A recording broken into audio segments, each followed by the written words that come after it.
हरे कृष्णा। अंग्रेजी कैलेंडर के अनुसार वर्ष की सबसे पहली एकादशी है पुत्रदा एकादशी। पौष मास के शुक्ल पक्ष में आने वाली ये एकादशी मनुष्य के पूर्व जन्म के सभी पापों को नष्ट करके उसे परम आध्यात्मिक गंतव्य प्रदान करती है। निसंतान और संतान प्राप्ति की इच्छा रखने वाले दंपतियों के लिए ये एकादशी अत्यंत महत्वपूर्ण है। तो चलिए आज के इस परम पवित्र और विशेष एकादशी के उपलक्ष्य में एक पौराणिक कथा का श्रवण करते हैं। श्रील सूत गोस्वामी ने कहा, हे शौनक, समस्त लोकों के स्वामी भगवान हरि की आराधना करना ही सार तत्व है। पुरुष सूक्त के मंत्रों द्वारा जो भी मनुष्य पुष्प और जल आदि उस परात्पर देव को समर्पित करते हैं वे संपूर्ण चराचर जगत की पूजा कर लेते हैं। जो भी मनुष्य भगवान विष्णु की पूजा नहीं करते उन्हें ब्रह्म घाती समझना चाहिए। जिन भगवान से समस्त प्राणियों की उत्पत्ति हुई है और ये समस्त चराचर जगत जिनके कारण व्याप्त हैं, उन विष्णु भगवान का जो ध्यान नहीं करता वो विष्ठा का कृमि होता है। नरक लोक में होने वाले कष्टों से संतप्त हो रहे पापी जीव से यमराज स्वयं पूछते हैं कि क्या तुमने कष्ट विनाशक भगवान विष्णु देव का पूजन नहीं किया था? क्या तुमने उनके एकादशी व्रत का पालन नहीं किया था? द्रव्यों का अभाव होने पर मात्र जल से ही पूजा करने पर जो देव प्रसन्न होकर स्वयं अपने ही लोक को दे देते हैं, क्या तुमने उनकी पूजा नहीं की थी? तो इस प्रकार यमराज भी मनुष्य को उसके जीवन के अंत में ये सभी प्रश्न पूछते हैं और एकादशी व्रत के पालन द्वारा भगवान विष्णु की पूजा आराधना करने की सलाह देते हैं। श्रद्धा पूर्वक की गई पूजा से संतुष्ट होकर भगवान ऋषिकेश मनुष्य का जो उपकार करते हैं वो ना तो माता करती है और ना ही पिता और ना ही उसका भाई करता है। वर्णाश्रम धर्म का आचरण करने वाले प्रत्येक मनुष्य के द्वारा अगर भगवान विष्णु की पूजा की जाती है तो वे भगवान विष्णु उस पूजा से संतुष्ट हो जाते हैं और उसके अतिरिक्त अन्य कोई भी मार्ग नहीं है जो उन्हें संतुष्ट कर सके। न तो वे प्राणियों के द्वारा दिए गए विभिन्न प्रकार के दान से इतना संतृप्त होते हैं, न ही पुष्प उपहार और भांति भांति के सुगंधित पदार्थों के अनुलेपन से, जितना वो अधिक से अधिक भक्ति और श्रद्धा से प्रसन्न होते हैं। संपत्ति, ऐश्वर्य, महात्म्य, पुत्र पौत्रादिक संतान और बाकी अन्य कर्मकांडियों से भगवान श्री हरि संतुष्ट नहीं होते। मुक्त जनों के लिए भी हरि का ऐक्य श्री हरि की आराधना से ही प्राप्त होता है। इस बात को आगे बढ़ाते हुए श्रील सूत गोस्वामी कहते हैं, सभी शास्त्रों का अवलोकन करते हुए पुनः पुनः विचार करके ये एक ही निष्कर्ष निकलता है कि मनुष्य को सदैव भगवान नारायण का ध्यान करना चाहिए।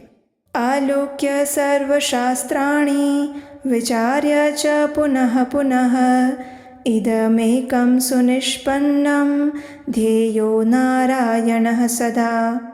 जो व्यक्ति एक निष्ठ होकर नित्य उस भगवान नारायण का ध्यान करते हैं उनके लिए नाना प्रकार के दान, विभिन्न तीर्थों का परिभ्रमण, तपस्या और यज्ञों का संपादन करने का कोई फायदा नहीं है। अर्थात श्रीमन नारायण का ध्यान ही सबसे ऊपर है। 66,000 तीर्थ भगवान नारायण के प्रणाम करने की 16वीं कला के बराबर भी नहीं है। समस्त प्रायश्चित और जितने भी तप कर्म हैं उन सभी में भगवान श्री कृष्ण का स्मरण ही सर्वश्रेष्ठ माना गया है। जिस पुरुष की अनुरक्ति सदैव पाप कर्म में रहती है उनके लिए एकमात्र श्रेष्ठतम प्रायश्चित भगवान हरि का स्मरण है। जो मनुष्य एक मुहूर्त के अंदर भी आलस का परित्याग करके भगवान नारायण का ध्यान कर लेता है वो स्वर्ग प्राप्त कर लेता है। तो फिर नारायण भगवान में अनन्य भक्ति परायण रहने के विषय में तो क्या ही कहा जाए। और उसका प्रमाण हमें मिलता है इस श्लोक में। मुहूर्तम अपि यो ध्यायेन नारायणम अतंत्रितः सो अपि स्वर्गतिमाप्नो अति किम पुनः तत्परायणः।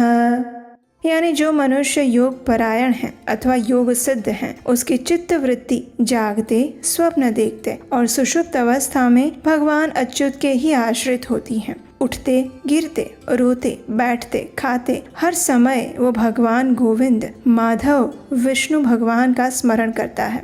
अपने अपने कर्म में संलग्न रहते हुए भी भगवान जनार्दन में ही चित्त को अनुरक्त रखना चाहिए और ऐसा शास्त्रों का कथन है। भगवान विष्णु के ध्यान से बढ़कर और कोई ध्यान नहीं है। उनके उपवास यानी एकादशी व्रत से बढ़कर अन्य कोई तपस्या नहीं है। इसलिए भगवान वासुदेव के चिंतन को ही अपना प्रधान कर्म मानना चाहिए। श्रील सूत गोस्वामी आगे कहते हैं कि इस लोक और परलोक में प्राणी के लिए जो कुछ भी दुर्लभ है, जो अपने मन से भी नहीं सोचा जा सकता, वो सब कुछ बिना मांगे ही मात्र भगवान मधुसूदन के ऊपर ध्यान केंद्रित करने से प्राप्त हो जाता है। यज्ञ आदि उत्तम कर्म करते समय प्रमादवश स्खलन से जो न्यूनता आती है, वो भगवान विष्णु के स्मरण मात्र से संपूर्णता में परिवर्तित हो जाती है और ऐसा श्रुति का वचन है। वायु के सहयोग से ऊपर उठने वाली ज्वाला से युक्त अग्नि जिस प्रकार अपने आश्रय कक्ष को जलाकर भस्म कर देती है, उसी प्रकार भगवान श्री विष्णु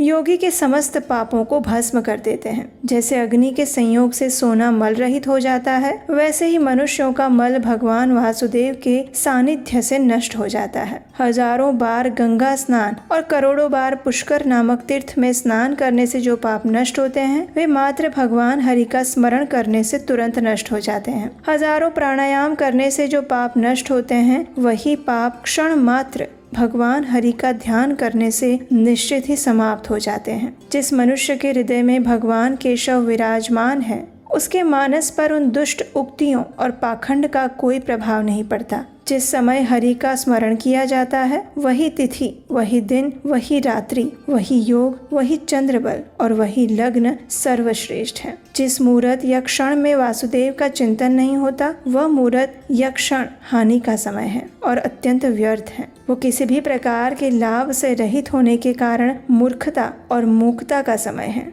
जिसके हृदय में भगवान गोविंद विद्यमान है, उनके लिए कलयुग भी सतयुग है और इसके विपरीत जिनके हृदय में अच्युत भगवान गोविंद का वास नहीं है, उनके लिए सतयुग भी कलयुग के बराबर है। भगवान विष्णु के प्रति जिसका विश्वास जितना अधिक दृढ़ होता है, उसको उतनी ही अधिक सिद्धि प्राप्त होती है। हे मुनिवर, जो लोग जगत के कारण स्वरूप सनातन भगवान वासुदेव को नमन करते हैं, उनसे अधिक श्रेष्ठ पुण्यवान कोई तीर्थ नहीं। आलस्य का त्याग करके भगवान गोविंद का ध्यान करते हुए उन्हीं को समर्पित स्वाध्याय आदि कर्म करने चाहिए। भगवत भक्त व्यक्ति चाहे शूद्र हो या निषाद, चांडाल हो या उसे द्विजातियों के समान ही मानने वाला व्यक्ति नरक में नहीं जाता। जिस प्रकार धन प्राप्ति की अभिलाषा से धनवान व्यक्ति की सदैव सम्मान पूर्वक स्तुति की जाती है, वैसे ही जगत के सृष्टा भगवान श्री विष्णु की स्तुति, पूजा आदि की जाए तो क्यों नहीं इस संसार के बंधन से व्यक्ति मुक्त हो सकता है। भगवान श्री कृष्ण के ऐसे ही प्रभाव का आकलन करके शत्रु भाव से उन भगवान गोविंद का स्मरण करता हुआ दमघोष का पुत्र शिशुपाल भगवान में लीन हो गया था।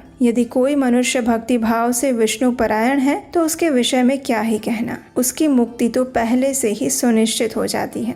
तो ये थी आज की एकादशी विशेष कथा। हमें आशा है कि आपको ये आने वाली पुत्रदा एकादशी के उपलक्ष्य में सुनाई गई, पुराणों से ली गई और श्रील सूत गोस्वामी द्वारा सुनाई गई ये कथा अच्छी लगी होगी। अगर ऐसा है तो इस कथा को लाइक कीजिए, अपने मित्रों को भी शेयर कीजिए ताकि उन्हें इस पवित्र एकादशी के अवसर पर भगवान श्री हरि की पूजन की महिमा के विषय में ज्ञात हो जाए। इस परम पावन पुत्रदा एकादशी का पूर्ण श्रद्धा और निष्ठा पूर्वक पालन करने का प्रयास करते हैं और अपने आध्यात्मिक जीवन में गंभीरता पूर्वक आगे बढ़ते हैं।